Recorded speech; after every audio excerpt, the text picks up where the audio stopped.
ओरोग कस्बे में अंधेरी रात के दौरान एक भयानक राक्षस ने एक बच्चे को अगवा कर लिया और उसे पूरी तरह से निगल जाने की धमकी दी। बच्चे की मां की मदद के लिए बेताब चीखें पूरे कस्बे में गूंज उठीं, लेकिन सभी पुलिसकर्मी जमीन पर बेजान पड़े थे।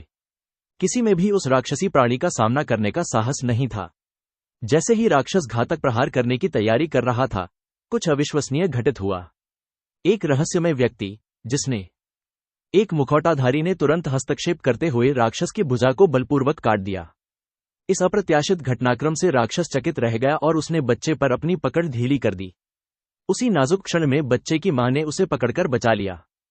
क्रोधित राक्षस बदला लेने के लिए उस आदमी की ओर दौड़ा, लेकिन उस आदमी ने सहजता से राक्षस के हमले से बचते हुए उसे एक जोरदार लात मारी, जिससे राक्षस हवा में उड़ गया।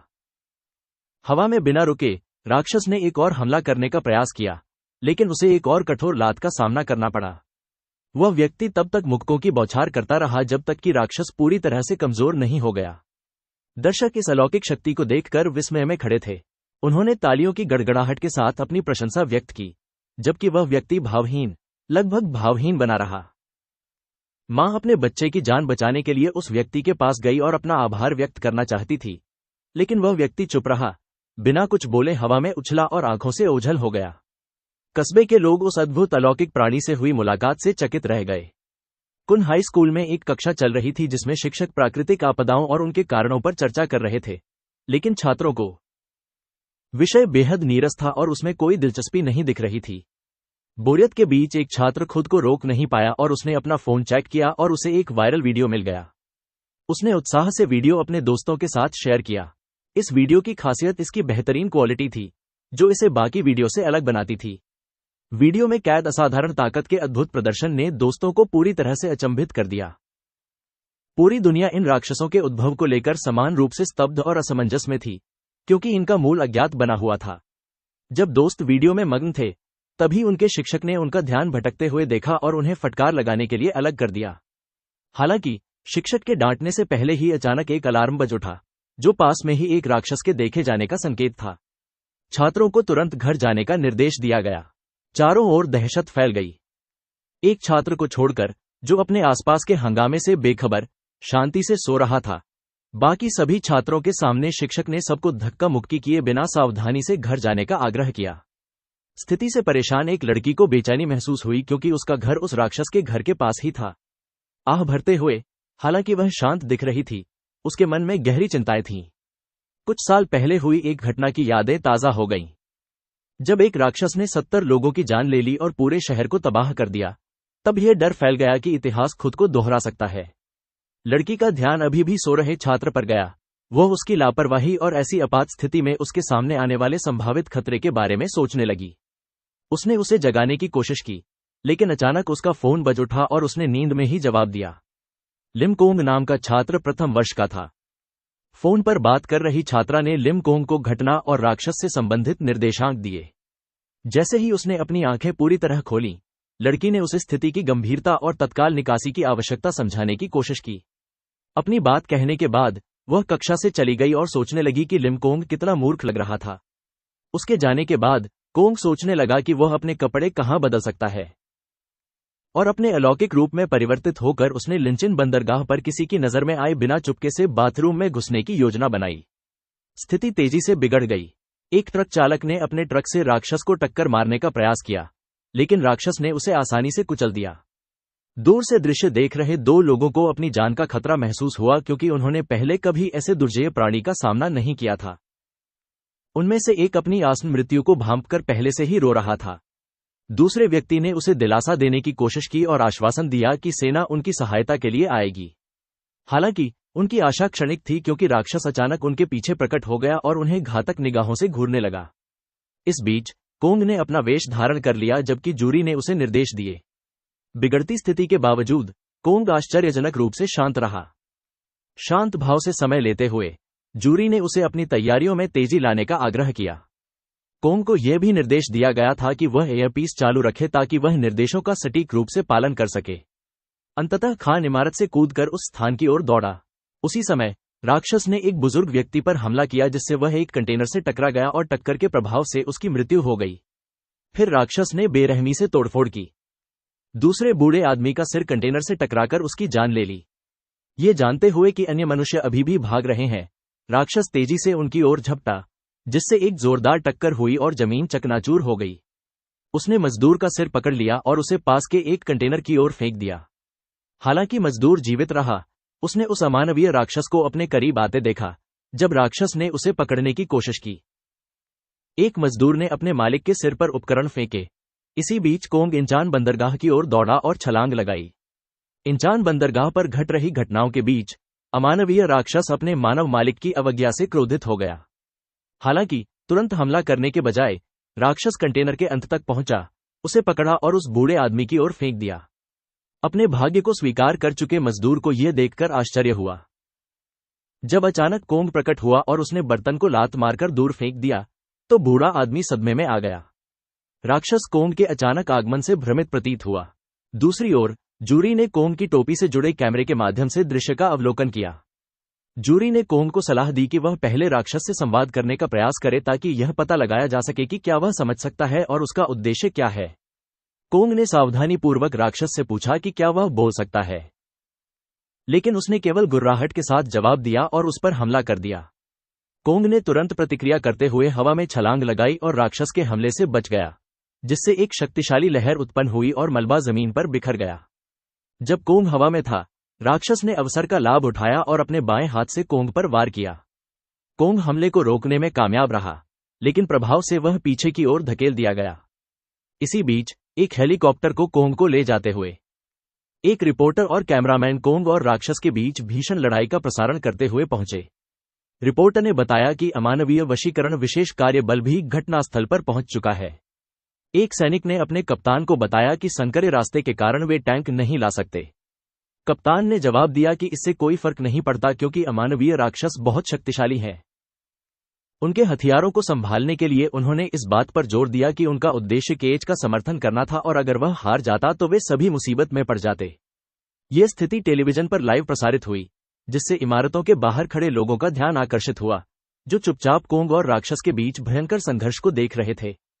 इंचान बंदरगाह पर लौटते हुए कोंग और राक्षस के बीच लड़ाई जारी रही। कोंग ने एक राक्षस बनाने का प्रयास किया। जब कांग और राक्षस के बीच की दूरी कम हुई, तभी अचानक उसकी गति बढ़ गई और उसने कांग के चेहरे पर एक मुक्का मारा। फुर्तीले कांग ने एक कंटेनर के ऊपर छलांग लगाकर हमले को नाकाम कर दिया। राक्षस का हाथ कंटेनर में फंस गया, जिससे कांग को जवाबी हमला करने का मौका मिल गया। हालांकि राक्षस ने अपनी मेंढक जैसी लंबी जीभ बाहर निकाली और कांग पर हमला करने की कोशिश की। फुर्तीले कदमों से कांग बच गया। हमले से बचने की कोशिश में उसका संतुलन बिगड़ गया। इसी मौके का फायदा उठाते हुए राक्षस ने कांग का पैर पकड़ लिया और उसे एक कंटेनर पर पटक दिया, जिससे जोरदार टक्कर हुई। जूरी और सैनिक दोनों चौंक गए, लेकिन तभी कप्तान ने चिल्लाकर कहा, बी। एक सैनिक वैन से बाहर कूदा और तुरंत राक्षस पर गोली चला दी। गोली उसके सिर पर सटीक लगी। उनके आश्चर्य के लिए राक्षस ने तुरंत अपना संतुलन वापस पा लिया और हालांकि सोल्जर ने गोलीबारी जारी रखी, जिससे मामूली नुकसान हुआ, लेकिन उनकी ओर झपटने से उनका ध्यान अचानक उस आवाज की ओर गया जो उस जगह से आ रही थी जहां कोंग को फेंका गया था। कंटेनर से निकलते हुए खान असाधारण गति से उस अमानवीय राक्षस की ओर कूदा। उसने राक्षस के सिर पर कुल्हाड़ी जैसी लात मारी, जिससे उसमें काफी विकृति आ गई। बिना किसी हिचकिचाहट के खान ने अपना हमला जारी रखा। राक्षस का मुंह पकड़कर उसे जमीन पर पटकने से एक जबरदस्त झटका लगा, जिससे जूरी समेत दर्शक शक्ति के इस अविश्वसनीय प्रदर्शन को देखकर दंग रह गए। राक्षस ने अपना शरीर जमीन से उठाने की कोशिश की, लेकिन अंततः गिर पड़ा। जूरी ने कोंग से पूछा कि क्या राक्षस सचमुच मर गया है, जिस पर उसने जवाब दिया कि उसने उसके मस्तिष्क के फटने का अनुभव किया, जो उसकी मृत्यु का संकेत था। उन्होंने यह भी टिप्पणी की कि यह राक्षस अमान द्वीप पर मिले अमानवीय राक्षस की तुलना में कमजोर था। इसके बाद दो रहस्यमय व्यक्तियों ने बीम के ऊपर से कोंग को देखा। उनमें से एक ने नीचे कूदने का फैसला किया और कोंग के पीछे बड़ी कुशलता से उतरा। उस अज्ञात व्यक्ति के आगमन को देखकर कोंग ने तुरंत उसकी पहचान जानने की मांग की। उसने उस व्यक्ति के साथी की उपस्थिति भी देखी। एक रहस्यमय व्यक्ति ने कोंग को व्हाइट कैप सुपरह्यूमन कहकर संबोधित किया और उसकी लड़ाई की प्रभावशालिता की तुलना कैचअप मैन की फुर्ती से की। कैचअप मैन एक विश्व प्रसिद्ध सुपरहीरो टीवी शो और फिल्म का प्रिय नायक था, जिसका कोंग बहुत बड़ा प्रशंसक था। जूरी ने कोंग को बताया कि यह व्यक्ति सरकार या सेना का एजेंट हो सकता है, और उसे एक पिछली घटना याद दिलाई जिसमें मित्रवत सरकारी एजेंटों ने भाग लिया था। कोंग को धोखा देकर और उसे बिजली का झटका देकर घायल करने के बाद जूरी ने कोंग को तुरंत उस क्षेत्र से निकलने की आवश्यकता पर जोर दिया। तिरस्कृत और संदेह में डूबे उस रहस्यमय व्यक्ति ने दावा किया कि वह भी एक अलौकिक शक्ति है। उसने अपने जैसे अन्य लोगों के अस्तित्व का खुलासा किया जिनके पास किंग की कल्पना से परे शक्तियां थीं, जो सभी तर्क को धता बताती थीं। इस बीच संयुक्त राज्य अमेरिका में बेन और पल ने स्थिति पर बारीकी से नजर रखी। पल, एक प्रसिद्ध खुद अलौकिक शक्ति वाली उस महिला को वह रहस्यमय व्यक्ति जाना पहचाना लगा, लेकिन उसे याद नहीं आ रहा था कि उसने उसे पहले इंचान में कहां देखा था। पोर्ट खान ने उस व्यक्ति के प्रति अपनी उदासीनता व्यक्त की और उसे सलाह दी कि वह उसका पीछा न करे। खोंग जाने के लिए आगे बढ़ा, लेकिन उस रहस्यमय व्यक्ति ने खुलासा किया कि वह किंग की असली पहचान जानता है और घोषणा की कि वे कांग के स्कूल में मिलेंगे। उस व्यक्ति ने जूरी की प्रतिभा को भी स्वीकार किया और उसने दावा किया कि उसने कोंग और जूरी दोनों को अगवा करने के प्रलोभन का विरोध किया था। कोंग और जूरी दोनों को उस व्यक्ति द्वारा उनकी पहचान के बारे में जानकारी होने के कारण अगवा कर लिया गया था। कोंग ने जूरी को अपना परिवार घोषित किया और उस व्यक्ति से उनकी रक्षा करने की कसम खाई। खान ने उस रहस्यमय व्यक्ति पर मुक्का मारने का प्रयास किया, लेकिन उस व्यक्ति ने आसानी से अपने हाथ से उसे रोक दिया। कोंग ने एक और मुक्का मारा, लेकिन तभी वह व्यक्ति गायब हो गया और फिर खड़ा दिखाई दिया। कांग के हाथ पर उस रहस्यमय व्यक्ति ने कोंग को चेतावनी दी कि यदि वह लड़ाई में शामिल होने का इरादा रखता है तो वह पीछे न हटे।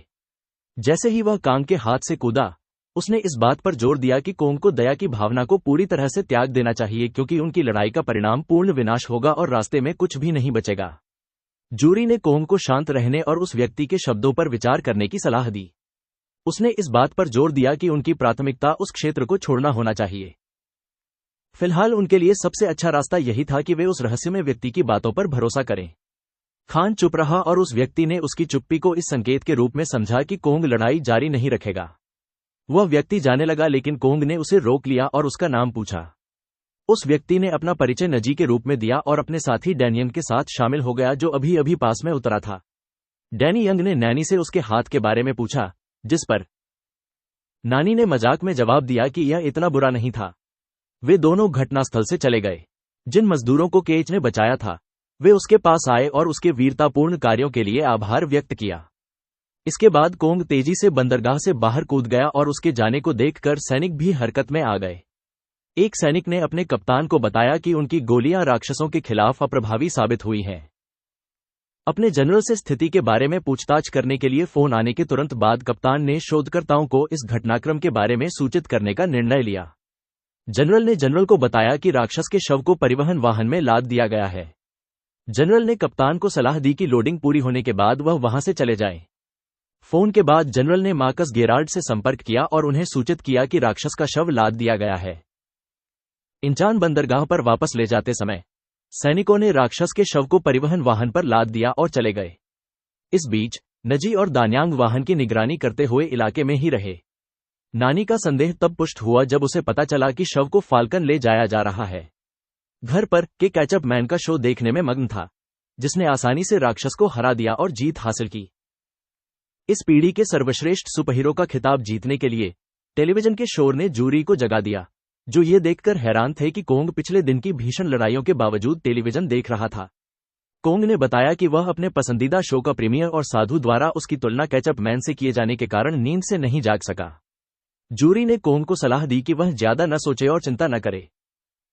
जूरी ने कोंग को याद दिलाया कि स्कूल बंद नहीं हुआ था और उसे कक्षाओं में जाना था। केच इस देर से मिले रिमाइंडर से हैरान था और जल्दी से स्कूल की ओर भागा। स्कूल जाते समय कोंग ने अपने सहपाठियों को घटनाओं पर चर्चा करते हुए सुना। एक लड़के ने दावा किया कि व्हाइट कैप पिछले दिन हार गया था और उसे एक बुरा हारने वाला कहा, जबकि दूसरे लड़के ने व्हाइट कैप का बचाव करते हुए उसे सबसे अच्छा सुपरहीरो बताया और कसम खाई। भविष्य में उसका समर्थन करने के लिए उनकी बहस बढ़ गई और खान ध्यान से सुन रहा था। अचानक उनमें से एक व्यक्ति गलती से एक मजबूत और हटे कट्टे आदमी से टकरा गया। वह व्यक्ति चो ताके निकला, जो गुस्से में आ गया और उसने देखा कि कोंग उसे घूर रहा है। चो ने कोंग को चेतावनी दी कि वह उसके इस काम के लिए उसकी पिटाई करेगा, लेकिन कोंग ने माफी मांगकर स्थिति को शांत कर दिया। चो उन्हें अकेला छोड़कर चला गया, लेकिन धमकी दी कि वह इसे याद रखेगा। उसके जाने के बाद दोनों लड़कों के चेहरे के भाव बदल गए और वे सोचने लगे कि वह कौन था और कितना रहस्यमय और खतरनाक लग रहा था। एक लड़के ने दूसरे से पूछा कि क्या उसने गुंडू गिरोह के बारे में सुना है। यह नाम सुनते ही दूसरे लड़के की रीढ़ में सिहरन दौड़ गई। उसने बताया कि गुंडू गिरोह का गठन मोंग मिडिल स्कूल में पाक गुंडू ने किया था, जिसने वहां के सभी कुशल लड़ाकों को हराया था। गुंडू गिरोह शहर का सबसे शक्तिशाली गिरोह था। इसके सदस्य सबसे ताकतवर लड़ाके थे जो हर किसी में दहशत पैदा करते थे। उस लड़के ने खुलासा किया कि जिससे उनका अभी सामना हुआ था वह जो टेक था, जो गिरोह का सरगना और सबसे दुर्जेय लड़ाकों में से एक था। गुंडू गिरोह के सदस्य हर साल उनके हाई स्कूल आते थे। दोनों लड़के गुंडू गिरोह से बहुत डरे हुए थे और घबराते हुए डर से भरे हुए स्कूल में दाखिल हुए। कक्षा में हम सो रहा था जब तक उसकी दोस्त यो जिनु ने उसे जगाया। यो जिने ने होंग के चेहरे पर पट्टी देखी और सुझाव दिया कि उसे बॉक्सिंग छोड़ देनी चाहिए क्योंकि इससे उसे नुकसान हो रहा था। होंग को उसकी चिंता अच्छी नहीं लगी और उसने उससे कहा कि वह अपनी मां की तरह व्यवहार न करे। कोंग उनके पास से गुजरा और अपनी सीट पर बैठ गया, लेकिन जिने ने उसे अजीब नजरों से देखा। जब कोंग ने पूछा कि क्या हुआ है, तो उसने बताया कि उसकी जिप खुली हुई है। कोंग शर्मिंदा हो गया और जल्दी से उठ खड़ा हुआ। जीन के जाने से पहले ही उसने जिप बंद कर दी। होंग ने टिप्पणी की कि उससे सिगरेट की गंध आ रही है और उसे उन लड़कों के साथ घूमना बंद करने की सलाह दी। जीन ने पलटवार करते हुए होंग से कहा कि वह मां की तरह व्यवहार करना बंद करे और कहा कि अगर होंग उन जीन के साथ मुक्केबाजी छोड़ दे तो वह भी छोड़ने पर विचार करेगी। जीन चली गई और होंग मुस्कुराई क्योंकि उसने देखा कि होंग अभी भी अपनी जिप बंद करने की कोशिश कर रही है। इसी बीच अटलांटिक महासागर में एक मछुआरे ने यह देखा। कुछ रहस्यमय पानी में एक बड़ी आकृति। कुछ मिनट पहले दो मछुआरे आपस में अनौपचारिक बातचीत कर रहे थे। उनमें से एक ने बताया कि उसने अपनी बेटी के लिए उपहार में एक गुड़िया खरीदी है। दूसरे मछुआरे ने कहा कि यह अच्छा विचार है और सुझाव दिया कि उसे भी अपनी बेटी को कुछ देना चाहिए। पहले मछुआरे ने उसे गुड़िया देने का प्रस्ताव रखा, लेकिन दूसरे ने इस बारे में नहीं सोचा। यह उचित था क्योंकि उनकी बेटी बड़ी थी। उनकी बातचीत तब बाधित हुई जब उन्होंने पानी में कुछ असामान्य देखा। अचानक एक प्राणी पानी से बाहर कूदा और उनकी नाव पर आ गिरा। मछुआरे चौंक गए जब उन्होंने एक विशालकाय राक्षस को सीधे उनकी ओर घूरते हुए देखा। इस बीच स्कूल में शिक्षक पाक चानिक अमानवीय राक्षसों के बार बार प्रकट होने के बारे में पाठ पढ़ा रहे थे। उनसे कैसे निपटा जाए, इस विषय पर शिक्षक ने देखा कि पिछली कक्षाओं के विपरीत छात्र उत्साहित और ध्यानपूर्वक अध्ययन कर रहे थे। शिक्षक ने समझाया कि इनह्यूमन्स अमानवीय प्राणी हैं जिनके पास अपार शक्ति होती है और वे ट्रकों और टैंकों को आसानी से नष्ट कर सकते हैं। वे 125 किलोमीटर प्रति घंटे की रफ्तार से दौड़ सकते हैं। ये राक्षस मनुष्यों का शिकार करते हैं और उनके जीवन के लिए खतरा पैदा करते हैं। संयुक्त राष्ट्र के अनुसार अब तक 37 ऐसे राक्षस मानव रूप में देखे गए हैं। पिछले 5 वर्षों में अकेले कोरिया में 500 से अधिक मौतें हुई हैं, जिनमें से 5 घटनाएं अमानवीय राक्षसों से जुड़ी थीं, जिनमें हाल ही में हुई लिंचिंग पोर्ट घटना भी शामिल है, जिसमें 14 लोगों की मौत हुई थी। शिक्षक पाक ने आगे व्हाइट कैप नामक एक रहस्यमय सुपरहीरो की उपस्थिति पर चर्चा की, जो हाल की 7 घटनाओं में से 5 में प्रकट हुआ है और अमानवीय राक्षसों को सफलतापूर्वक पराजित किया है। व्हाइट कैप एक रहस्य बना हुआ है। व्हाइट कैप की पहचान को लेकर कई तरह के सिद्धांत प्रचलित हैं, हालांकि उनमें से अधिकांश निराधार हैं। फिर भी वह एक ऐसा नायक है जो लोगों की रक्षा करता है। केवल 2 घटनाएं ऐसी हैं जिनमें व्हाइट कैप प्रकट नहीं हुआ, जिनमें से एक प्रारंभिक घटना थी, जिसमें गैंगंग घटना भी शामिल है, जब हैपरहॉर्न नामक एक शक्तिशाली अमानव ने 70 लोगों को मार डाला और बच गया। हैपरहॉर्न को यह नाम उसके 7 सींगों के कारण मिला। एक रहस्यमय लंबे बालों वाले व्यक्ति के बारे में भी अफवाहें थीं। एक व्यक्ति ने हैपरहॉर्न से लड़ाई की, लेकिन घटना के बाद दोनों व्यक्ति गायब हो गए। कई लोगों का मानना है कि हैपरहॉर्न ने लंबे बालों वाले व्यक्ति की हत्या की और वह गैंगंग घटना के जवाब में वापसी की तैयारी कर रहा है। सरकार ने एक विशेष अलार्म सिस्टम लागू किया और इन आपदाओं से निपटने के लिए एक समर्पित सैन्य इकाई का गठन किया। हालांकि सवाल यह बना हुआ है कि हैपरहॉर्न और इस घटना के बीच क्या संबंध है। लंबे बालों वाले व्यक्ति और सफेद टोपी पहने शिक्षक ने अचानक देखा कि उनके छात्र ऊँघ रहे हैं और उनके व्याख्यान पर ध्यान नहीं दे रहे हैं। स्थिति की गंभीरता को समझते हुए उन्होंने जोर देकर कहा कि भले ही वह कोई स्कूली पाठ नहीं पढ़ा रहे हैं, फिर भी उन्हें जीवित रहने के लिए ध्यान से सुनना चाहिए। उन्होंने छात्रों को सतर्क रहने और वास्तविक दुनिया के बारे में जानकारी रखने की सलाह दी, क्योंकि आगे चलकर अराजकता बढ़ने वाली थी। कार चलाते समय शिक्षक ने फोन पर अपनी पत्नी से बात की और बताया कि वह अपने बेटे की पुण्यतिथि पर प्रार्थना करने जा रहे हैं। उन्होंने अपने मृत बेटे की तस्वीर पर एक नजर डाली और उनकी आंखों में आंसू भर आए क्योंकि उनके बेटे को इन्हीं राक्षसों में से एक ने मार डाला था। इसी बीच समुद्र में राक्षस ने बेरहमी से पहले मछुआरे को मार डाला और दूसरे मछुआरे ने मदद के लिए गुहार लगाने की बेताब कोशिश की। वह उनके जहाज के निर्देशांक बता सकता था, लेकिन राक्षस ने उस पर हमला कर उसकी खोपड़ी कुचल दी। उस अमानवीय राक्षस ने मछुआरे के बेजान शरीर को भयानक निगाहों से देखा। पास ही एक क्रूज जहाज पर यात्री मौज मस्ती कर रहे थे और तरह तरह की गतिविधियों में लगे हुए थे। जहाज के कप्तान ने अपने अधीनस्थों से पूछा कि क्या वे उस संकटग्रस्त जहाज का नाम बता सकते हैं जिसने सहायता मांगी थी। हालांकि वे नाम प्राप्त करने में असफल रहे, लेकिन वे लगभग 10 मील दूर से आ रहे संकट संकेतों को पकड़ने में कामयाब रहे। कप्तान ने तुरंत मार्ग बदलने का आदेश दिया और दोपहर के भोजन के समय स्कूल में बचाव अभियान की तैयारी शुरू कर दी। WR और ली देबांग ने ऊपरी कक्षाओं में न होने पर अपनी किस्मत पर चर्चा की, क्योंकि कथित तौर पर वे कक्षाएं अधिक चुनौतीपूर्ण थीं। ली ने बताया कि प्रधानाध्यापकों ने गंडू गैंग और उनके सदस्य उच्च वर्गों में मौजूद थे, इसलिए उनके लिए निचले वर्गों में होना सौभाग्य की बात थी। जिज्ञासावश W ने डी बैंग से क्वान चुल के बारे में पूछा और सवाल किया कि क्या वह गंडू गैंग को संभाल सकता है।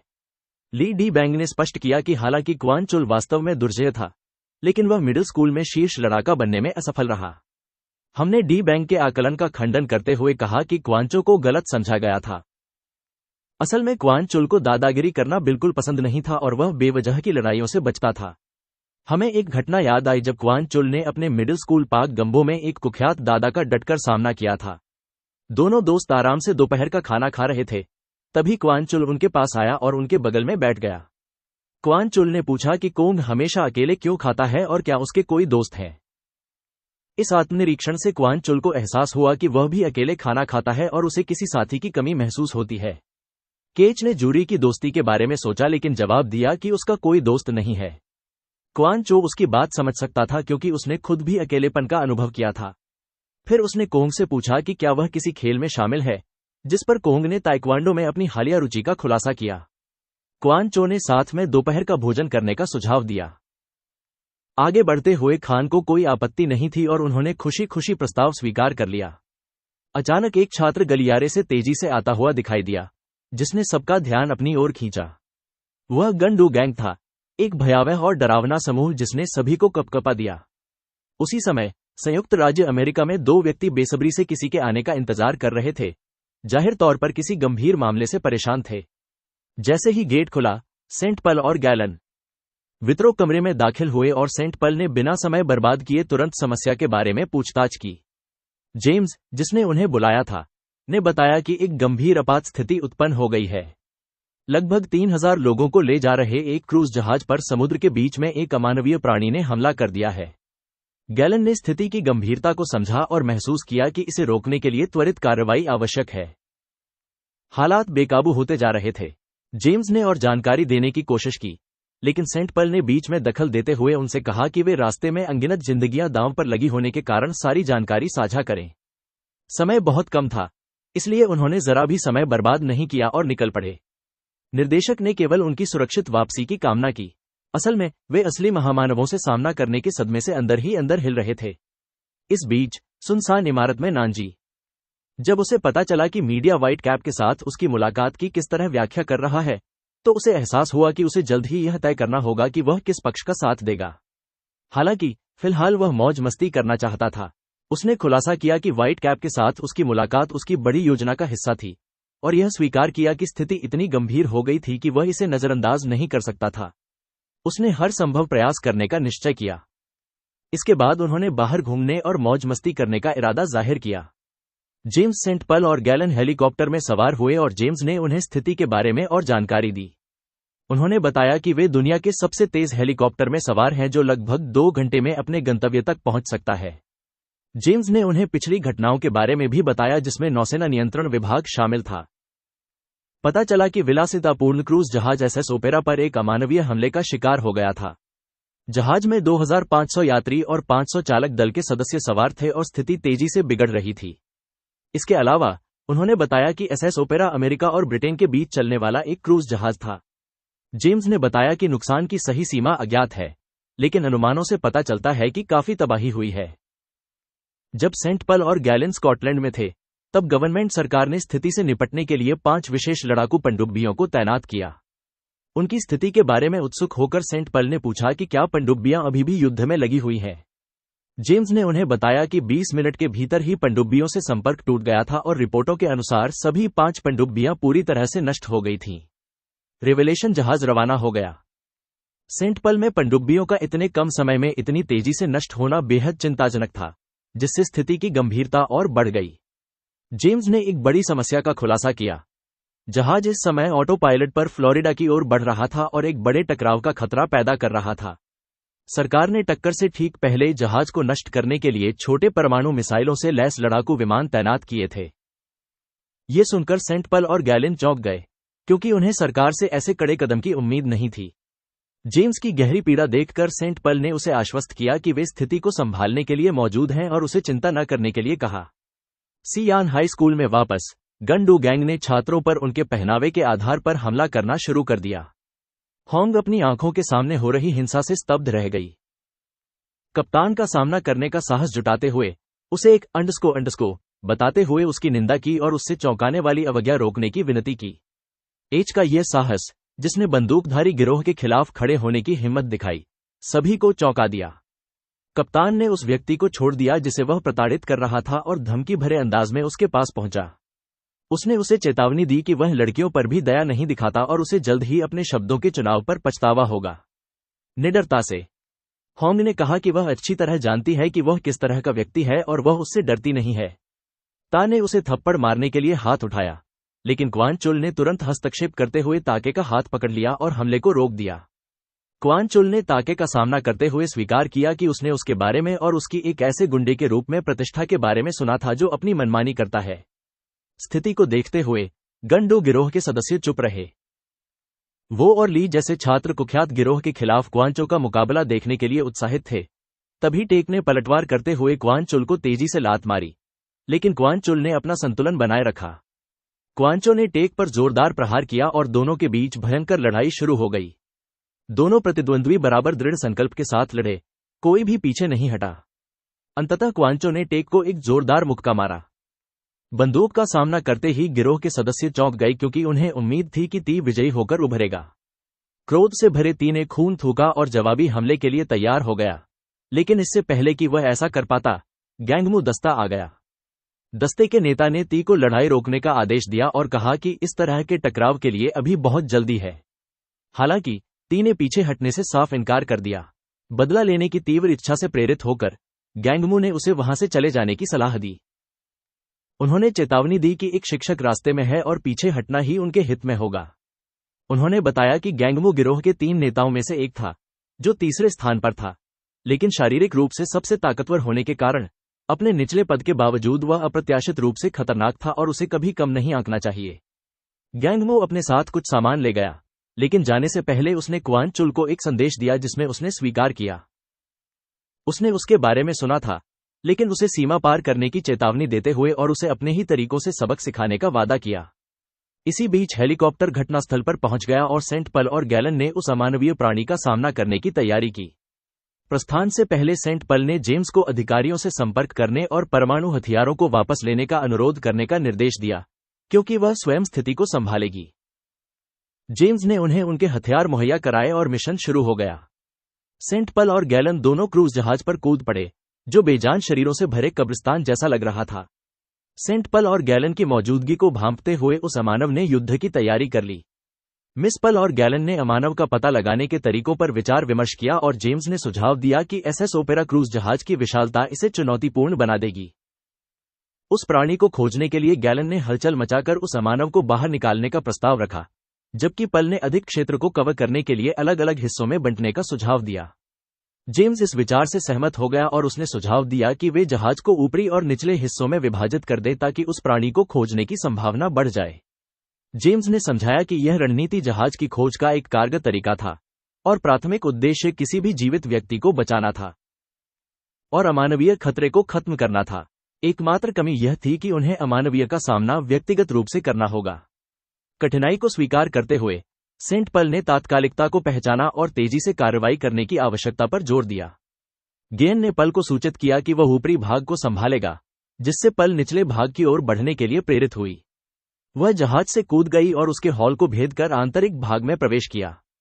उसने पाया कि बक्सों से भरे कार्गो क्षेत्र में खुद को फंसा हुआ पाकर जेम्स ने स्थिति के बारे में पूछताछ की और पल ने बताया कि कार्गो रूम सामान्य प्रतीत होता है, उसमें कुछ भी असामान्य नहीं है।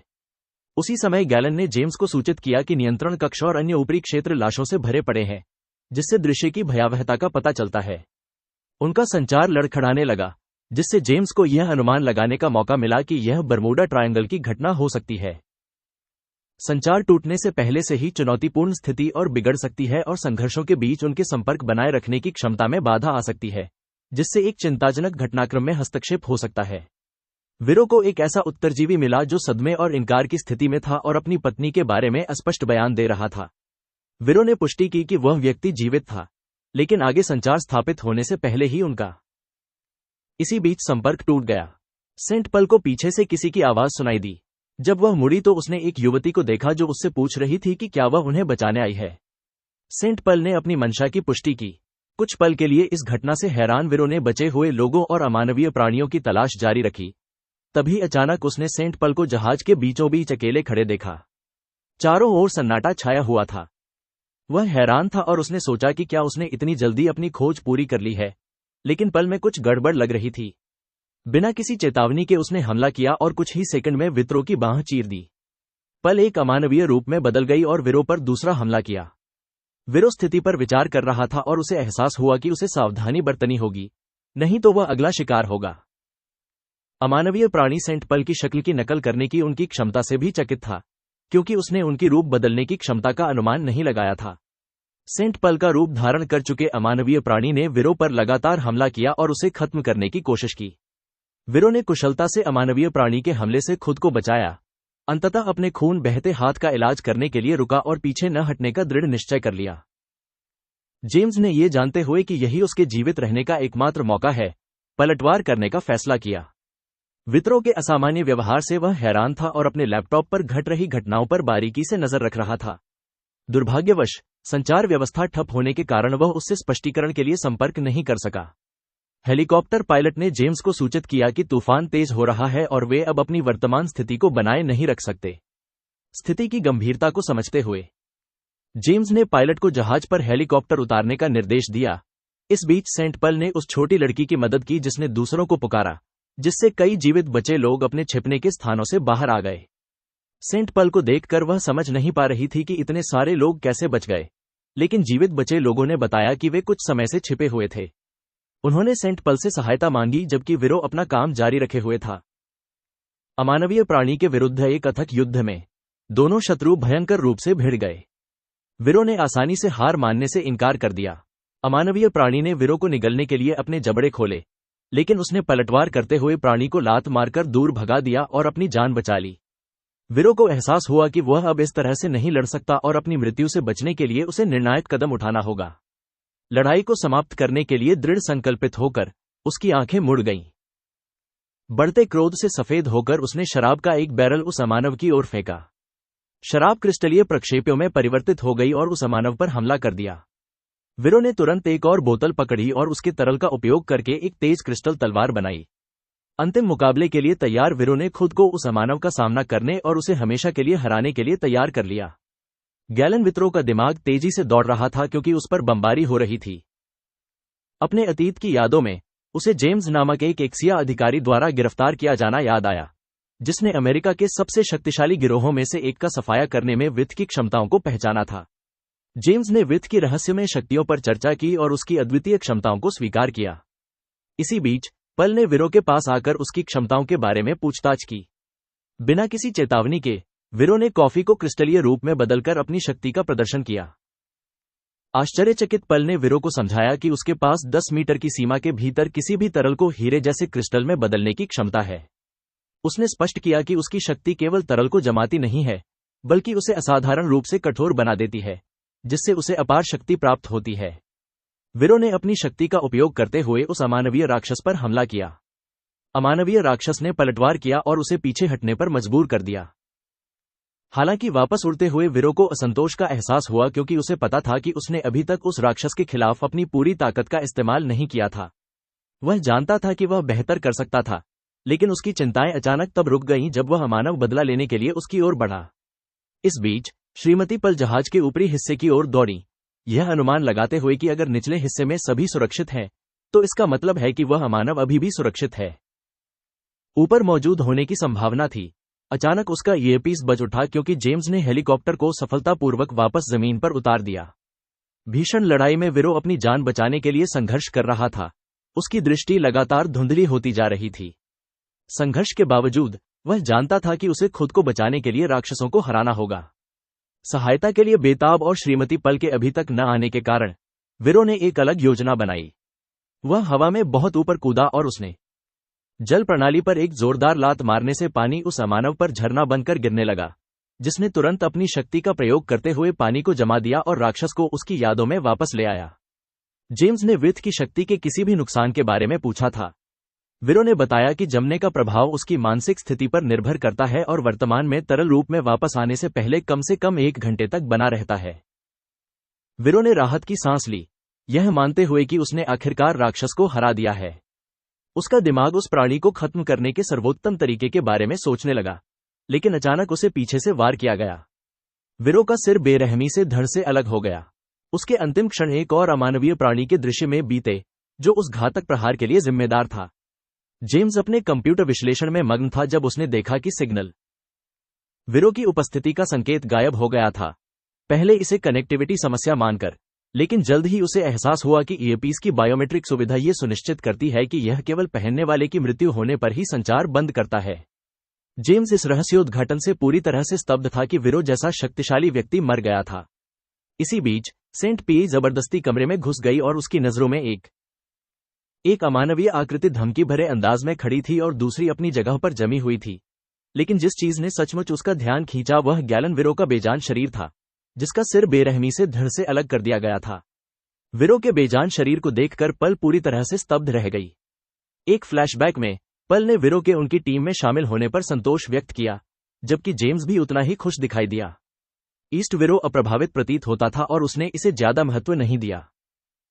पल ने इस भावना पर जोर देते हुए कहा कि वे अब एक खतरनाक दुनिया में रहते हैं जहां उन जैसे महामानवों का यह दायित्व है कि वे कमजोरों को अमानवों से बचाएं। उसने अत्यधिक शक्तिशाली विरोधियों का सामना करते समय आत्मरक्षा के महत्व पर बल दिया। हालांकि वीरो असहमत था और पीछे हटने से इनकार करते हुए मानता था कि भाग जाना और लड़ाई से बचना समाधान नहीं है। इस समय अमानव का रंग लाल होने लगा, जो पल पर उसके आसन्न हमले का संकेत था। अपने साथी की मृत्यु का एहसास होते ही पल का क्रोध और बढ़ गया और उसने अमानव पर एक शक्तिशाली हमला कर दिया। उसका मुक्का इतनी ताकत से लगा कि उसने प्राणी के चेहरे की बनावट ही बदल दी। फिर पल ने अपना ध्यान वित्रो के सिर पर केंद्रित किया और कोमलता से उसकी आंखें बंद कर दी। इस अवसर का लाभ उठाते हुए अमानव ने उस पर हमला कर दिया। पल की बांह पर वार करने का प्रयास किया गया, लेकिन जैसे ही पल की नजरें उससे मिलीं, उसने तुरंत हमले को नाकाम कर दिया। उसकी आंखों में भयंकर क्रोध झलक रहा था और उसने और भी अधिक शक्ति से पलटवार किया। पल ने स्वीकार किया कि यह उसके करियर का सबसे चुनौतीपूर्ण दिन था। अपने तरीके से न्याय दिलाने के लिए दृढ़ संकल्पित, उसने अमानव को मृत्यु से भी बदतर सजा देने की कसम खाई। आसन्न खतरे को भांपते हुए अमानव उसने पल पर हमला किया, लेकिन पल ने तुरंत हस्तक्षेप करते हुए उसे रोक दिया और एक जोरदार मुक्का मारकर उसके शरीर के अंगों को चकनाचूर कर दिया। उसने लगातार उस अमानव पर हमला जारी रखा और उसे इधर उधर पटका। उसका इरादा उसे पूरी तरह से प्रताड़ित करके उसकी जान लेने का था। उसका हमला तब तक चलता रहा जब तक कि उस अमानव का पूरा शरीर निष्क्रिय नहीं हो गया। हालांकि पल को इस बात का पता नहीं था कि दूसरे अमानव का क्रिस्टल काम करना शुरू कर चुका था। इस बीच मुख्यालय में जहाज को नष्ट करने या न करने को लेकर गर्मागर्म बहस छिड़ी हुई थी, क्योंकि जेम्स की टीम और राष्ट्रपति की टीम के बीच संचार टूट चुका था। राष्ट्रपति ने कार्रवाई के तरीके पर अपने सबसे भरोसेमंद सलाहकारों से सलाह ली। कुछ ने परमाणु मिसाइलों के इस्तेमाल की वकालत की, जबकि अन्य को अभी भी पल की स्थिति को संभालने की क्षमता पर भरोसा था। एक सेनेटर ने दृढ़ता से विरोध किया। मिसाइलों को लॉन्च करने का समर्थन करते हुए एक अन्य व्यक्ति ने तर्क दिया कि उन्हें अब और इंतजार नहीं करना चाहिए और गंभीर नुकसान का जोखिम नहीं उठाना चाहिए जिसे बाद में साफ करना मुश्किल होगा। वहीं दूसरे व्यक्ति ने असहमति जताते हुए पल और उनकी टीम पर भरोसा जताया, क्योंकि वे पहले कभी असफल नहीं हुए थे। सेनेटर ने तैनाती के तुरंत बाद पनडुब्बियों के विनाश और सभी संपर्कों के नुकसान पर प्रकाश डालते हुए इसका खंडन किया। उन्होंने जोर दिया कि अगर ऐसा होता तो भले ही उनके असफल होने की संभावना 10 लाख में एक थी, वे फ्लोरिडा में लाखों लोगों की जान के साथ खिलवाड़ नहीं कर सकते थे। उन्होंने राष्ट्रपति से मिसाइलों को तुरंत लॉन्च करने का आदेश देने की मांग की। दूसरा व्यक्ति तेजी से क्रोधित होता जा रहा था और जल्दबाजी में लिए गए इस फैसले का विरोध कर रहा था। हालांकि समय कम होता जा रहा था। जहाज के फ्लोरिडा से टकराने में केवल 1.5 घंटा बचा था। बहस और भी तेज होती जा रही थी। अंतिम निर्णय राष्ट्रपति के हाथों में होने के कारण माहौल गर्मा गया। अंततः राष्ट्रपति ने अपना निर्णय लिया। कब्रिस्तान में पल के साथ हुई अपनी मुलाकात को याद करते हुए उन्हें याद आया कि पल ने उनसे कहा था कि जान बचाने के लिए कोई भी कीमत बहुत अधिक नहीं होती। इस बीच पल अमानवीय शक्ति के खिलाफ अपनी भयंकर लड़ाई जारी रखती है। अचानक दूसरी अमानवीय शक्ति बर्फ से मुक्त होकर उसके पीछे प्रकट होती है और उसकी बांह को काटने का प्रयास करती है। अचानक हुए हमले में पल ने अमानव को दूर फेंक दिया। पल को एहसास हुआ कि वीरो को दोनों अमानवों ने धोखा दिया था। उन्हें अंतिम संदेश देते हुए उसने घोषणा की कि वीरो शायद स्वर्ग नहीं जाएगा और उनसे आग्रह किया कि वे नरक में उससे क्षमा मांगें। ये शब्द बोलते समय उसकी आंखें क्रोध से धधक रही थीं। उसका संकल्प अडिग था। सेंट पल ने एक विनाशकारी हमला किया जिसने क्रूज जहाज को पूरी तरह से नष्ट कर दिया। एक विशाल छेद देखकर हमले की अपार शक्ति का आभास करते हुए जेम्स जांच करने के लिए हेलीकॉप्टर से नीचे उतरे। दृश्य को देखकर वे गहरे शोक में डूब गए। पल के खोने का उन्हें अभी भी गहरा अफसोस था। मुख्यालय में भी राष्ट्रपति और उनके सलाहकारों को मिशन की सफलता की खबर मिली, जिससे क्षणिक उत्सव का माहौल छा गया क्योंकि उन्हें एहसास हुआ कि दुखद घटना टल गई है। परमाणु मिसाइलों का सहारा लिए बिना ही एक बड़ा हादसा टल गया, लेकिन उनकी खुशी क्षणिक थी क्योंकि उन्हें विथ की मृत्यु की खबर मिली और उनके चेहरे पर खुशी की जगह उदासी छा गई। क्रूज जहाज की घटना की खबर दुनिया भर में फैल गई और कोंग जैसे लोगों का ध्यान आकर्षित किया, जो घर पर खाना खाते हुए आराम से खबरें देख रहे थे। जूरी ने बाथरूम से चिल्लाकर चिंता जताई कि कोंग सारे नूडल्स खा जाएगा। जूरी की चिंता जायज साबित हुई क्योंकि उसने सारा खाना खत्म कर दिया। हालांकि खोंग ने जूरी का ध्यान गैलन की मृत्यु की ओर आकर्षित किया और सेंट पल टीम के एक आधिकारिक सुपरह्यूमन और सदस्य के रूप में उसकी मृत्यु के आसपास की सुबह पर प्रकाश डाला। जूरी पूरी तरह से सदमे में थी और यह विश्वास करना मुश्किल था कि एक सुपरह्यूमन मारा जा सकता है। वित्रो की मृत्यु की वास्तविकता उसके लिए सच और चौंकाने वाली दोनों थी। अन्यत्र नंज और डैनयांग जहाज की घटना के बारे में चर्चा में व्यस्त थीं। डैनयांग ये समझने की कोशिश कर रही थी कि वित्रो जैसा महामानव कैसे मर सकता है। उनकी उलझन दूर करने के लिए एंजी ने समझाया कि अंततः सभी महामानव नश्वर होते हैं, अजेय नहीं। उन्होंने इस बात पर जोर दिया कि कोई भी मर सकता है। उन्होंने आगे कहा कि वित्रो की मृत्यु संभवतः उसकी अकेले की लड़ाई के कारण हुई, क्योंकि अगर वह पल क्यूरियस के साथ होता तो बच जाता। पल की ताकत के बारे में डैनयांग ने नजी से पूछा कि क्या वह सचमुच इतनी शक्तिशाली है। नजी ने पुष्टि की कि वह पहले भी पल का सामना कर चुका है और बिना किसी संदेह के उसकी अविश्वसनीय ताकत की गवाही दी। उसने ये भी कहा कि अगर पल ने उसे उस दिन जाने नहीं दिया होता तो वह और डैनयांग कभी नहीं मिलते। डैनयांग ने नानजी के झूठे होने की प्रतिष्ठा के कारण उसके अधिकांश कथनों के प्रति अपनी शंका व्यक्त की, लेकिन उसे पल वास्तव में विश्वसनीय लगी। इसी बीच फ्लोरिडा में जेम्स ने अपने साथी बेन को फोन किया, जिसने नींद में फोन उठाया। जेम्स ने स्थिति की गंभीरता बताते हुए समझाया कि एक बड़ी समस्या उत्पन्न हो गई है क्योंकि वित्रो का शरीर रहस्यमय तरीके से गायब हो गया है। वित्रो के लापता शरीर की खबर सुनकर बेन का सदमा स्पष्ट था। उसने जेम्स से पूछा कि ऐसा कैसे हो सकता है, लेकिन जेम्स ने स्वीकार किया कि सच्चाई की खोज में अभी तक उन्हें कोई जवाब नहीं मिला था। जेम्स ने बेन को बताया कि वित्रो का अंतिम संस्कार रद्द कर दिया गया है और वह अगले दिन स्थिति के बारे में जानकारी देंगे। इस बीच जेम्स ने बेन को एसएस ओपेरा क्रूज जहाज पर शोध करने का काम सौंपा और उनसे आग्रह किया कि वे पहले छूटी हुई किसी भी बात का पता लगाएं। बेन ने काम स्वीकार कर लिया और जेम्स और डीसी से मिलने का वादा किया। जूरी सड़क पर चलते हुए अपनी बहन के ख्यालों में खोया हुआ था। उन्होंने एक दूसरे को नियमित रूप से ईमेल करने की योजना बनाई थी, लेकिन कुछ समय से उसने संपर्क नहीं किया था, जिससे जूरी चिंतित था। उसकी बहन हमेशा उसे नौकरी ढूंढने और आर्थिक रूप से आत्मनिर्भर बनने की सलाह देती थी, और अब जब वह 18 साल का हो गया था तो उसे ऐसा करने की तीव्र इच्छा हो रही थी। हालांकि वह पैसे कमाने के साधनों को लेकर अनिश्चित था। तभी अचानक एक विज्ञापन ने उसका ध्यान खींचा। एक आकर्षक आर्म रेसलिंग प्रतियोगिता, जिसमें बड़ा इनाम था, ने उसका ध्यान खींचा और जूरी ने तुरंत कोंग को बुलाया, जो उस समय जिम क्लास में था। कोंग ने पूछा कि क्या हो रहा है, क्योंकि वह स्कूल के कामों में व्यस्त था। जूरी ने उसे बताया कि रविवार को कोंग को कहीं जाना होगा और उसके लिए कुछ काम करना होगा। इसी बीच जेम्स, बेन और पिया एसएस ओपेरा क्रूज जहाज की घटना पर चर्चा करने के लिए मिले। जेम्स ने बात शुरू की। 250 से अधिक हताहतों की पुष्टि होने की सूचना देते हुए, जो अपेक्षित संख्या को देखते हुए अपेक्षाकृत कम थी। उन्होंने इनह्यूमन्स को नियंत्रित करने और आगे के नुकसान को रोकने में विशेष बलों के योगदान के लिए आभार व्यक्त किया। जेम्स के लिए उनका बलिदान व्यर्थ नहीं गया था।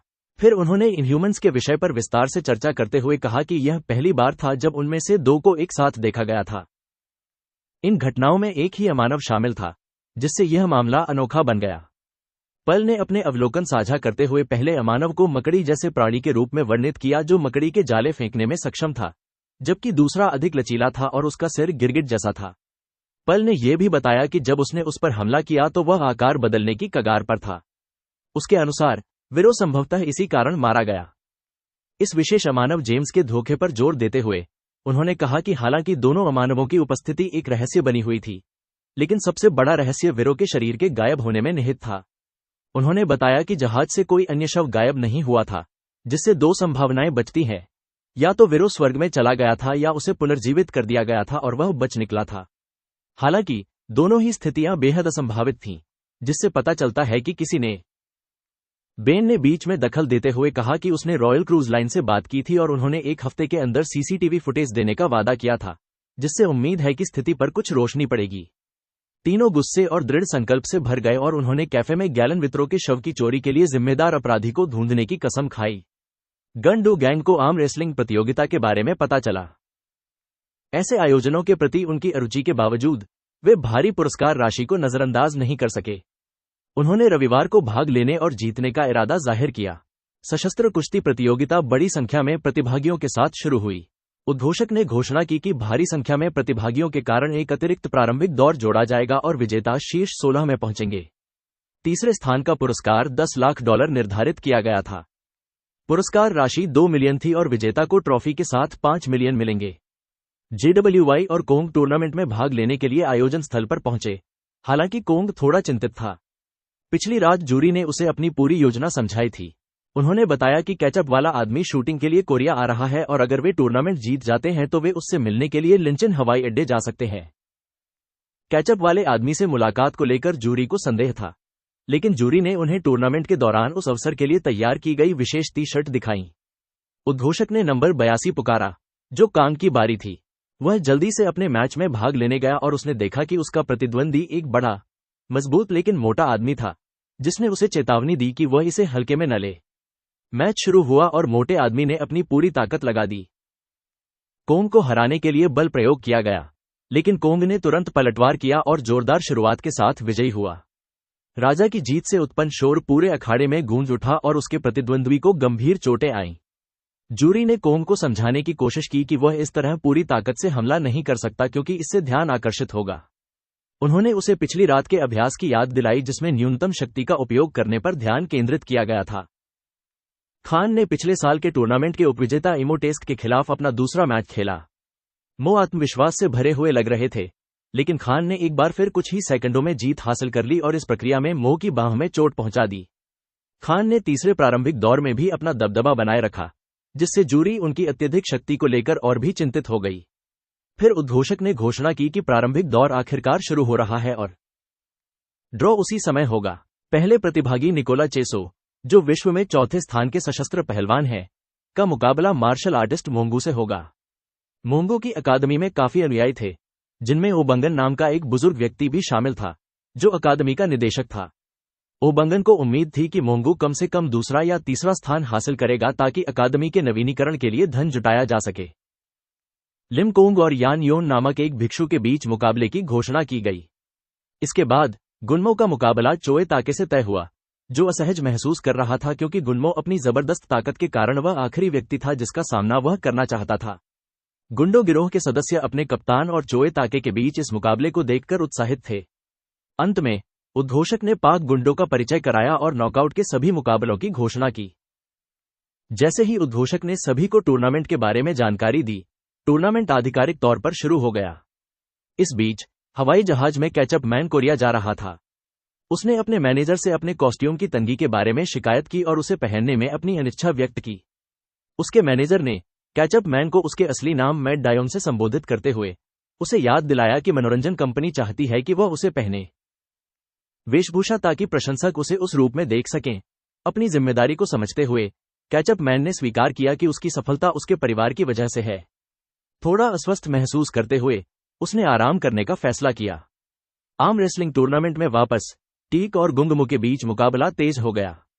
टी ने एक वैकल्पिक दृष्टिकोण प्रस्तावित किया, जिसमें सुझाव दिया गया कि गुनु को पहला स्थान लेना चाहिए जबकि वह दूसरे स्थान से संतुष्ट हो जाए। वैसे भी उन्हें इनाम की रकम आपस में बांटनी थी। ताके अपनी ताकत बर्बाद नहीं करना चाहता था। गैंगमू को योजना पसंद आई, लेकिन वह उसके तरीके से सहमत नहीं था। उसने जोर देकर कहा कि अगर वे उस योजना पर आगे बढ़ते हैं तो उसे पहले ही जीत हासिल करनी चाहिए, क्योंकि उसका मानना था कि वह ज्यादा शक्तिशाली है। ताके इस बात पर गुस्सा हो गया, लेकिन अचानक गैंगमू ने अपना चश्मा उतार दिया। गैंगमू को देखकर गन दुआंग के सदस्य चिंतित हो गए।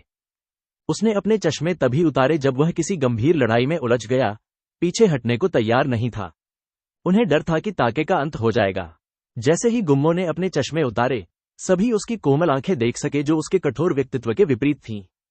फिर गैंगमू ने ताके का सामना करने के लिए अपनी पूरी ताकत लगा दी। इसी बीच भिक्षु ने कोंग को बताया कि उसकी आंखों को धोखा नहीं दिया जा सकता और उनका मुकाबला शुरू हो गया। दूसरी ओर मोंगगू टूर्नामेंट के पसंदीदा चाजों को पहले ही हरा चुके टीक और गैंगमू के बीच मुकाबला और भी तीव्र हो गया, लेकिन अंततः ताके विजेता बनकर उभरे। कोंग ने भी अपने प्रतिद्वंद्वी को आसानी से हरा दिया, लेकिन गुंड अभी भी अपने प्रतिद्वंद्वी का इंतजार कर रहा था। उद्घोषक ने घोषणा की कि गुंड डू के प्रतिद्वंद्वी को समय पर न आने के कारण अयोग्य घोषित कर दिया गया है। गुंडो ने अपना फोन चेक किया और पाया कि उसके गैंग के सदस्य अन्य दो कप्तानों के आदेश पर उसने अपने प्रतिद्वंद्वी को बुरी तरह पीटा था, जिससे गुंडू क्रोधित हो गया और उसने अन्य दो कप्तानों का सामना करते हुए ते और गैंगमू को उनकी गलती के लिए दंडित किया। उसने स्पष्ट कर दिया कि उनके कृत्य गैंग की प्रतिष्ठा के अनुरूप नहीं थे। टूर्नामेंट से बाहर होने और अयोग्य घोषित होने से पहले सेमीफाइनल शुरू हुआ, जिसमें कोंग और ताके आमने सामने थे। ताके ने कोंग को धमकी दी और कोंग ने उसे जानबूझकर हारने के लिए कहा, वरना वह उसे स्कूल में पीट देगा। कोंग को याद आया कि टीक दूसरों को धमकाता था और अनजाने में अपनी ताकत का इस्तेमाल करता था, जिससे टीक दर्द से चीख उठता था। दर्शकों को लगा कि टीक ने जरूरत से ज्यादा जोर लगा दिया और उसे चोट लग गई। इसके बाद कोंग को मैच का विजेता घोषित कर दिया गया। इसी बीच लिंचिन हवाई अड्डे पर अचानक कहीं से एक अमानव प्रकट हो गया। कोंग और मोंगो के बीच अंतिम मैच शुरू होता है। जब जूरी बाथरूम से लौटती है तो वह देखती है कि कोंग पहले से ही फाइनल में है और उसके समर्थकों का एक समूह मार्शल आर्टिस्ट मोंगो का हौसला बढ़ा रहा है। मैच शुरू होता है और मोंगो अपनी पूरी ताकत लगा देता है, लेकिन अंत में वह हार जाता है और कोंग टूर्नामेंट का विजेता बनकर उभरता है और पुरस्कार राशि जीत लेता है। उद्घोषक कोंग को बधाई देता है और उससे पूछता है कि वह पुरस्कार राशि का उपयोग कैसे करेगा। कोंग बताता है कि उसे कोई अंदाजा नहीं है, इसलिए उद्घोषक सुझाव देता है कि वह जरूरतमंद लोगों को पैसे दान कर दे, क्योंकि हाल ही में प्राकृतिक आपदाएं बढ़ रही हैं और दुनिया भर में लोगों को वित्तीय सहायता की आवश्यकता है। कोंग दान मांगने वाले लोगों को देखता है और फैसला करता है कि वह अपनी पुरस्कार राशि दान करना चाहता है। उद्घोषक पूछता है कि क्या वह पूरी राशि दान करना चाहता है और कोंग सहमत हो जाता है। जूरी को छोड़कर सभी उसके फैसले पर तालियां बजाते हैं। एक और जूरी और कोंग इस बात को लेकर चिंतित है, वहीं दूसरी ओर मोंगगू रोने लगता है क्योंकि उसे लगता है कि उसने अपनी अकादमी को निराश किया है। अकादमी के अध्यक्ष उसे दिलासा देने की कोशिश करते हैं और याद दिलाते हैं कि एक मार्शल आर्टिस्ट को कभी रोना नहीं चाहिए और टूर्नामेंट समाप्त होने के बाद भी उन्हें दूसरे स्थान का पुरस्कार मिलेगा। जूरी और कोंग हवाई अड्डे के लिए निकलने की तैयारी शुरू करते हैं, तभी उनका सामना टेक से होता है जो उन्हें धमकी देता है। स्कूल में कोंग की देखभाल करने के लिए कहा जाता है, लेकिन कोंग उसे अनदेखा करके अपने रास्ते चला जाता है। उनकी मुलाकात मुंडू से भी होती है, जो कोंग की ताकत की प्रशंसा करता है और उसे अपनी अकादमी का एक कार्ड देता है, जिसमें उसे कभी उनके साथ प्रशिक्षण लेने के लिए आमंत्रित किया जाता है। कोंग कार्ड स्वीकार कर लेता है क्योंकि उसे भी मार्शल आर्ट सीखने में रुचि है। फिर उनकी मुलाकात अकादमी के अध्यक्ष बैंग वन से होती है, जो उनकी ट्रॉफी की प्रशंसा करता है। अचानक जूरी को एहसास होता है कि उन्होंने ट्रॉफी को लेकर कोंग बूढ़े आदमी की ओर बढ़ता है और तुरंत उसे रोक लेता है, क्योंकि उसे बूढ़े आदमी से एक अपार शक्ति का आभास होता है। बूढ़े आदमी की आंखें चमक उठती हैं और वह कोंग से कहता है कि अगर उसे अपने सवालों के जवाब चाहिए तो उसे योंगा पर्वत पर उससे मिलना चाहिए। बाद में वे दोनों हवाई अड्डे पर इंतजार करते हैं और कोंग बूढ़े आदमी और उसके प्रस्ताव के बारे में सोचता रहता है। वह उत्सुक है और उसके बारे में, बूढ़े आदमी के रहस्यमय व्यक्तित्व के बारे में और अधिक जानना चाहता है। एक आदमी की जिज्ञासा शांत हो रही थी, तभी अचानक एक आपातकालीन अलार्म बजता है और एक अमानवीय प्राणी के देखे जाने की खबर आती है।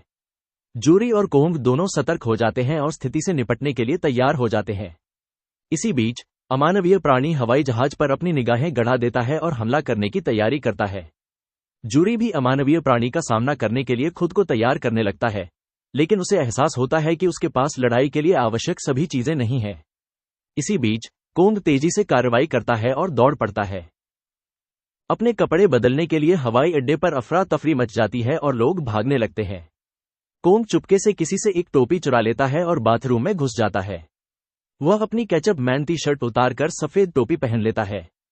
फ्लाइट में यात्री लैंडिंग की तैयारी कर रहे होते हैं, लेकिन पायलट को कुछ असामान्य दिखाई देता है।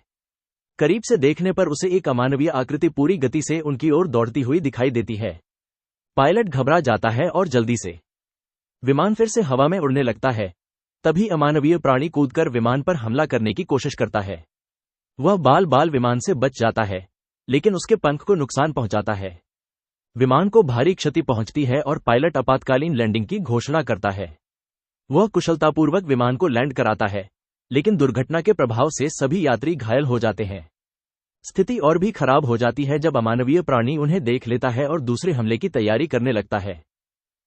अमानवीय हमलावर एक बड़ी सामान धोने वाली मशीन को पकड़कर हवाई जहाज की ओर फेंक देता है, लेकिन के सही समय पर पहुंचकर मशीन को लात मारकर दूर कर देता है।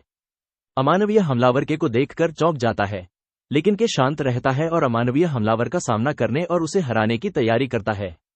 विमान में बैठे यात्री सफेद टोपी पहने उस आकृति को अमानवीय हमलावर के सामने खड़ा देखते हैं। कोंग जल्दी से एक थैला उठाता है और उसे अमानवीय हमलावर की ओर फेंक देता है। हालांकि कोंग भी तुरंत उछलकर वार से बचने की कोशिश करता है और एक जोरदार मुक्का मारकर उसे जमीन पर गिरा देता है।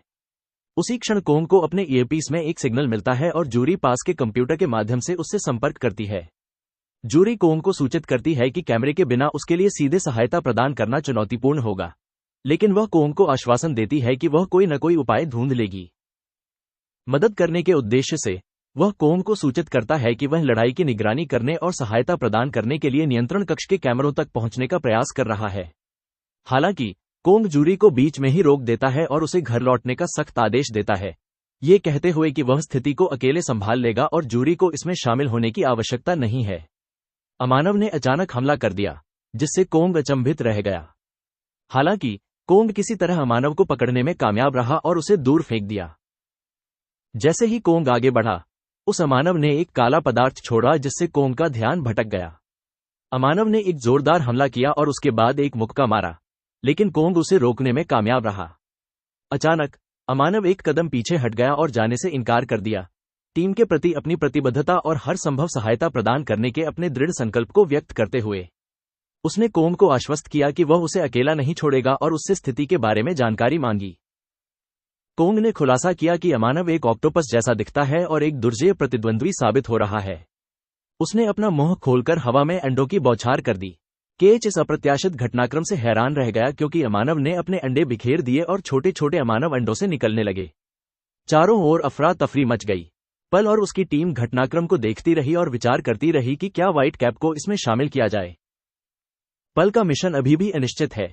वह अपनी टीम को प्रभावित करने वाले किसी भी निर्णय से पहले अधिक जानकारी जुटाने का विकल्प चुनती है। अंडों से निकले इंसान तबाही मचाना शुरू कर देते हैं और अपने आसपास अराजकता फैला देते हैं। जूरी इस स्थिति को देखकर जल्दी से छिप जाता है क्योंकि उसे एहसास होता है कि वह अकेले उन्हें हरा नहीं सकता।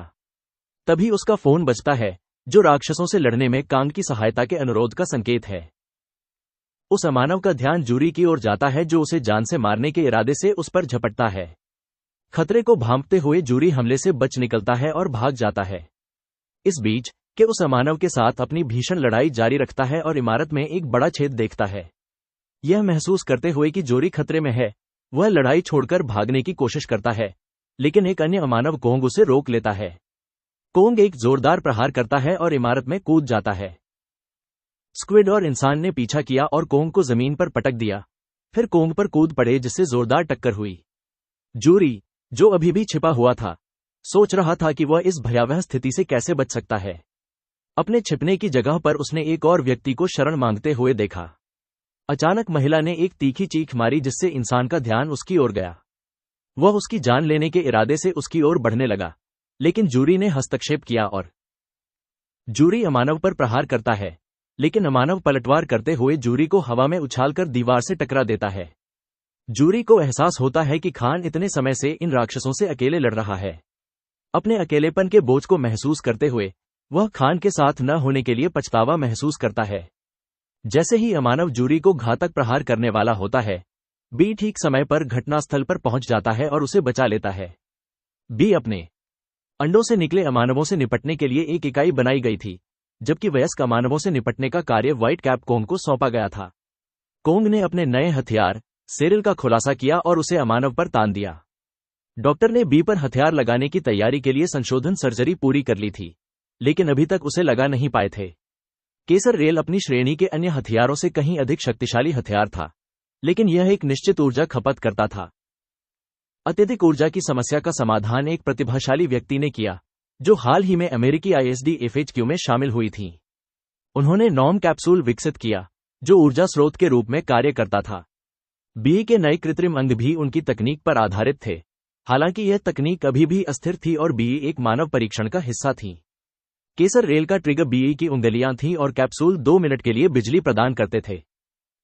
इन विवरणों को याद रखने के महत्व पर जोर देते हुए उसने अपने पालतू कुत्ते सी को पुकारा, जो नॉर्म कैप्सूल ले जा रहा था।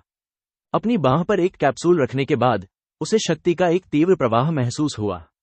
अमानव ने हमला किया, लेकिन सीजर ने अमानव के चेहरे पर गोली मारकर उसका मुकाबला किया। इस बीच अन्य अमानव विमान में प्रवेश करने का प्रयास कर रहे थे, जिससे यात्रियों में दहशत फैल गई। रोज ने सुझाव दिया कि सभी सक्षम लोगों ने खुद को हथियारबंद कर लिया, क्योंकि मारे जाने का इंतजार करना उनके लिए कोई विकल्प नहीं था। हालांकि एक व्यक्ति ने असहमति जताते हुए कहा कि वे इनह्यूमन्स से लड़ नहीं सकते, क्योंकि गोलियां भी उन पर बेअसर थीं। उसने इस विचार की आलोचना करते हुए इसे एक काल्पनिक शो से तुलना की और सवाल उठाया कि क्या वे इतने आत्ममुग्ध थे कि वे कल्पना और वास्तविकता में अंतर नहीं कर सकते थे। इनह्यूमन्स विमान में घुसने में कामयाब रहे और यात्रियों को पहले अमानव को सफलतापूर्वक हराने के बाद वह विपरीत दिशा में भागा। उसने एक और नेटिव कैप्सूल लिया और दूसरे अमानव पर गोली चलाई।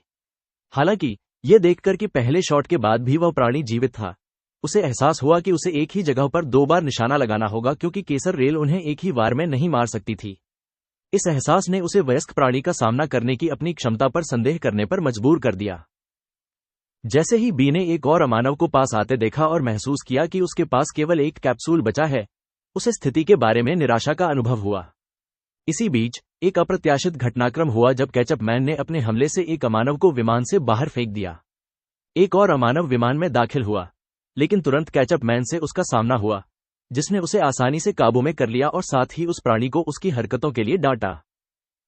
इस खुलासे से यात्रियों को गहरा सदमा लगा, जिनमें रोज भी शामिल थीं, जो केचप मैन की मैनेजर थीं। अफरा तफरी के बीच केचप मैन का किरदार निभाने वाले अभिनेता मैट डायोन ने रोज के सामने अपनी असली पहचान उजागर की। उन्होंने कबूल किया कि उनकी असली पहचान के बारे में केवल कुछ ही लोग जानते थे और इस बात पर खेद व्यक्त किया कि उनका अभिनय करियर अब समाप्त हो सकता है। इसके बावजूद उन्होंने रोज को साथ काम करने के समय के लिए धन्यवाद दिया और स्वीकार किया कि वह उनके सहयोग के दौरान वास्तव में खुश था। उसने तुरंत रोज को निकाल दिया। मैट ने एक इनह्यूमन को विमान से बाहर निकाला और उसे जमीन पर पटक दिया, साथ ही केचप मैन के रूप में अपनी सिग्नेचर लाइनें गा रहा था। एक और इनह्यूमन ने पीछे से हमला किया, लेकिन मैट ने उसे भी तुरंत नष्ट कर दिया। पल और उसकी टीम, जिसमें बेन और जेम्स भी शामिल थे, मैट की असली शक्ति को देखकर चकित रह गए।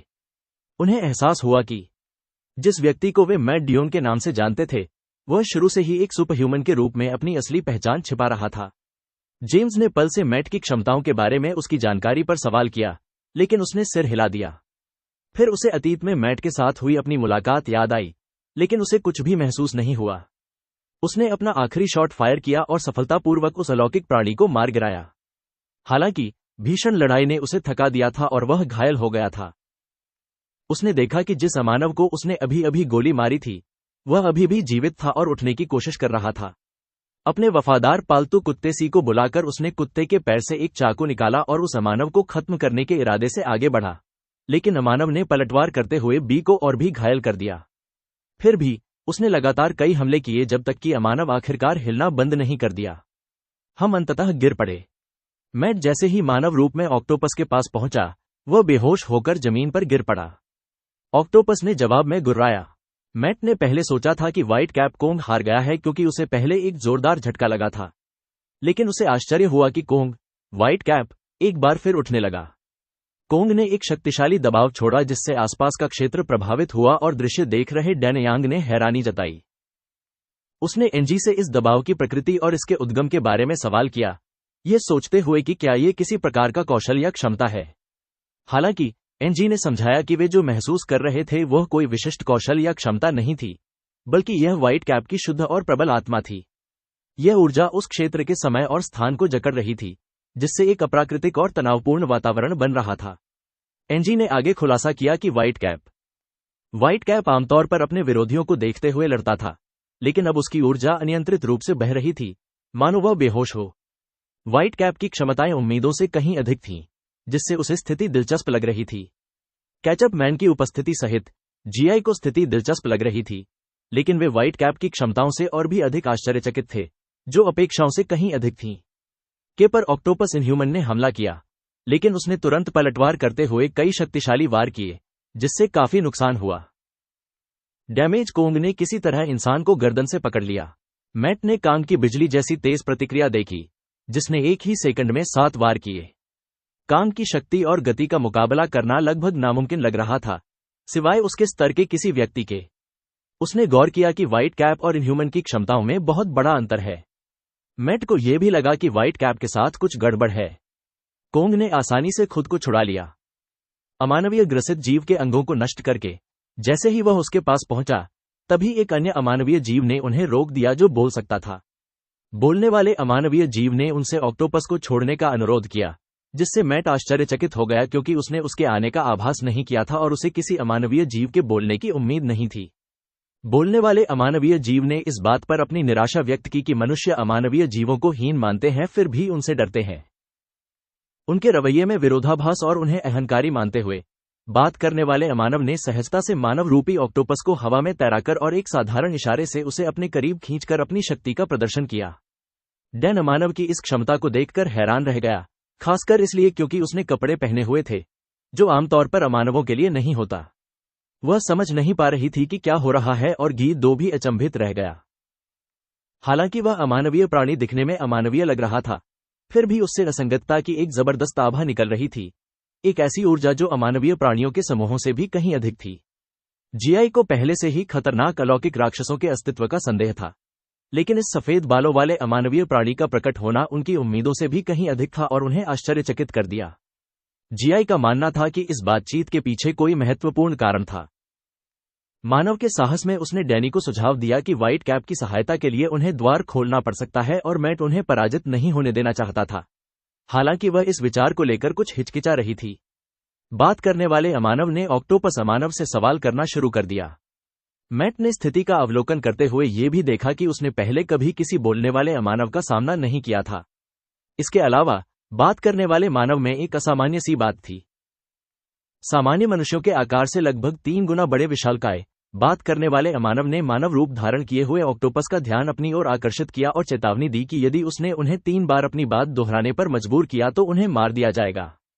चेतावनी को अनसुना करते हुए ऑक्टोपस अमानव ने गुर्राते हुए जवाब दिया,